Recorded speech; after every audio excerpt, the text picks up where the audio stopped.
చిట్టు చివరిగా మీ అందరికీ నేను ఒకటే చెప్తా ఉన్నా, 3600 కిలోమీటర్లు పైగా నడిచా. 3600 కిలోమీటర్లు నడిచిన తర్వాత ప్రతి పేదవాడి కష్టాన్ని చూశా. ప్రతి పేదవాడి పరిస్థితిని ఎలా మెరుగుపరచాలి అని చెప్పి ఆలోచనతోనే ఈ 14 నెలల సమయం గడిచిపోయింది. మామూలుగా ఒక సామెత ఎప్పుడు అంటూ ఉంటారు, 6 నెలలు ఎవరైనా కలిసి ఉంటే వాళ్ళు వీళ్ళవుతారు, వీళ్ళు వాళ్ళవుతారు అని చెప్పి మామూలుగా ఒక సామెత అంటూ ఉంటుంది. 14 నెలలు పేదవానితోనే ఉండ. పొద్దున లేస్తే కష్టాలే విన్నా. పొద్దున లేచినప్పటి నుంచి రాత్రి పడుకునేదాకా పేదవాడి కష్టాలు వింటూనే, వారితో నడుస్తూనే, వారి కష్టాలు వింటూనే, వారికి తోడుగా ఉంటూనే, వారికి భరోసా ఇస్తూనే నడిచా. రాష్ట్రంలో ఉన్న ప్రతి సమస్య మీద పూర్తి అవగాహనతో ఇవాళ ఉన్నానని చెప్పి మీ అందరికీ కూడా నేను గట్టిగా చెప్పగలుగుతా ఉన్నాను.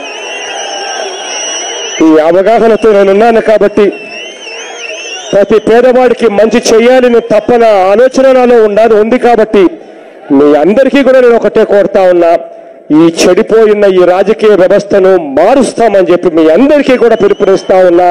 కలిసి రమ్మని మిమ్మల్ని అందరినీ కూడా తోడుగా అడుగుతా ఉన్నా. కలిసి రమ్మని చెప్పి తోడుగా ఉండమని, ఈ చెడిపోయిన రాజకీయ వ్యవస్థను బాగుపరిచేందుకు బయలుదేరిన మీ బిడ్డను ఆశీర్వదించమని మిమ్మల్ని అందరినీ కూడా తోడు అడుగుతా ఉన్నా.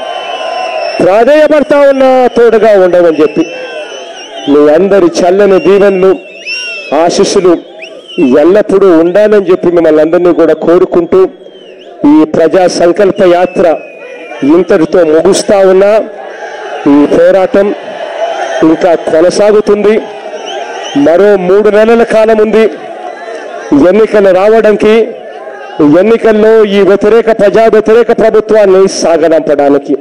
ఈ యుద్ధం ఒక్క చంద్రబాబు నాయుడు గారు వంటి నారా రాక్షసుడితో కాదు జరిగేది. ఈ నారాసుడు ఒక్కడే కాదు మనం యుద్ధం చేసేది. ఈ నారాసుడికి, ఈ చంద్రబాబు నాయుడు గారికి తోడుగా ఎన్నో మీడియా ఉంది. వ్యవస్థలను మేనేజ్ చేసే పరిస్థితులు ఉన్నాయి. ఇటువంటి పరిస్థితుల్లో 2 పత్రికలు, ఈ పెద్ద మనిషికి తోడుగా ఉన్న అనేక ఛానళ్ళు, వీటి అన్నిటితో కూడా యుద్ధం చేస్తా ఉన్నాం. ఇవన్నీ కాక ఈ జిత్తులు మారిన ఈ మాయావి చంద్రబాబు నాయుడు గారు అనేకమైన పొత్తులు పెట్టుకుంటాడు.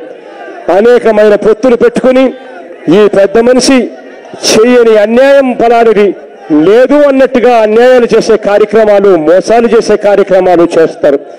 ఈ అన్యాయాలలో, ఈ మోసాలలో వీటిని అన్నింటినీ కూడా నేను జయిస్తాను. మీరంతా కూడా నాకు తోడుగా ఉంటే అని మాత్రం ఖచ్చితంగా మీ అందరికీ కూడా చెప్తా ఉన్నా. సారి ప్రతి అక్క చెల్లెమ్మకు, ప్రతి అవ్వాతాతకు, ప్రతి సోదరుడికి, ప్రతి స్నేహితుడికి పేరు పేరున మరొకసారి విన్నవించుకుంటూ సెలవు తీసుకుంటున్నాను. ఇవాళ